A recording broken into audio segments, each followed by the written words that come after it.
প্যানভিশনের সাথে আমার পথ চলা এত আগে থেকে যে আমার এখনও ঠিক মনে পড়ছে না যে আসলে আমার প্রথম পারফরমেন্সটা এখানে কী ছিল।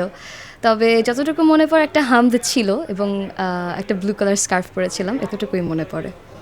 আচ্ছা, আমাদের আর্কাইভে আমরা খুঁজে দেখব। তবে তার পর যেটা জানতে চাওয়া যে আজকের এই যে সুন্দর একটা দিন, 10 বছর পূর্তি প্যানভিশন টেলিভিশনের, আশা করছি যে আমরা সামনের দিনেও আরও এগিয়ে যাব এবং প্যানভিশন টেলিভিশন অনেক বড় একটা স্টেশন হয়ে যাবে ইনশাআল্লাহ।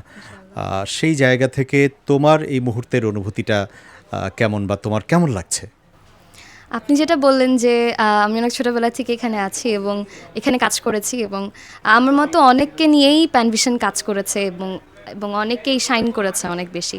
তো আমাদের সুস্থ সাংস্কৃতিক বিকাশে প্যানভিশনের অবদান অনেক বেশি, এবং আমি আশা করি আগামীতে একটি সুন্দর সমাজ গঠনে, একটি সুন্দর দেশ গঠনে প্যানভিশন অনেক বড় প্লেসে কাজ করবে এবং বড় আকারে কাজ করবে, এবং এটার মাইল ফলক হিসেবে থাকবে ইনশাল্লাহ।